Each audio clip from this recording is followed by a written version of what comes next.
Please get ready for a dictation of exercise number 16 from September 2021 issue of Progressive magazine. 5 seconds. Start. Mr. Chairman, for about 12 years or more now, I have been related first rather distantly and then more intimately with the work of the Institute of Pacific Relations. I have profited by reading your publications and have always felt that you were doing good work in trying to understand the problems of the Pacific or the Far East. For a long time, I have felt that as time goes on, the problems of the Far East will become more complicated and the center of gravity of the tension prevalent in the world today will shift to the Far East and in particular to Asia.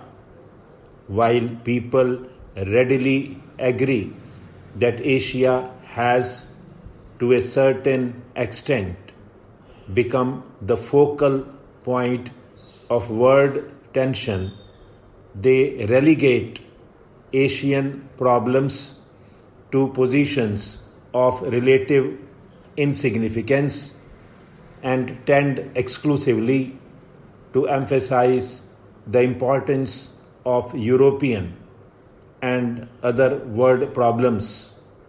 I agree that European problems are and have been very important, but I have felt that in the perspective of things to come, they were wrong in not devoting the requisite attention to the problems of developing Asia. Asia compels attention in many ways. There are a large number of backward countries in need of urgent economic development and others in which acute scarcity of vital commodities prevails. But what is most needed is an understanding that Asia is going through a process of change and that it is in ferment. Some parts of Asia are quiet and relatively peaceful, whereas others are torn by external troubles and disturbances. I am not referring to the external situation so much as to the characteristics inherent in the personality of Asia. I do not claim that this change is peculiar to Asia. Perhaps it is taking place all over the world. In Asia, we have been kept down and are now trying to catch up with others who are ahead of us. We have been engrossed in things of the past and time has passed us by. We have not been able to keep pace with it, and so we must run. We cannot afford to talk, but then when we run, we also stumble and fall and try to get up again. We realize that speed, especially in an age-old continent like Asia, involves risks and dangers, but we have no choice in the matter. If you seek to understand us, you can do so to a limited extent. Asia is a huge continent, and the peoples of Asia are all different from one another. as they were reared in different cultures and traditions.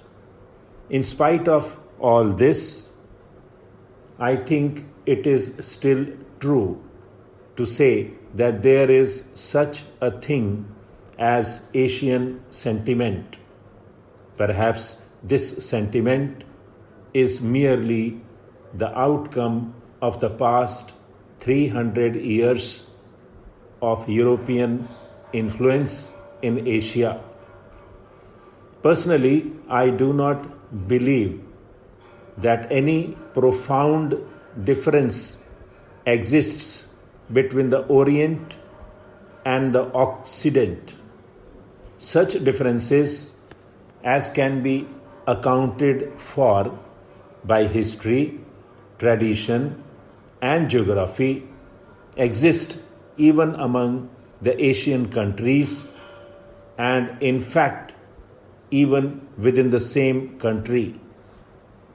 Probably the existing differences mainly arose from the fact that certain parts of the world developed their resources and became prosperous, while others were completely unaffected by the Industrial Revolution. I think that thinking in terms of the Orient and the Occident sets us on the wrong track. As a rule, the same type of problems leads to the same results everywhere.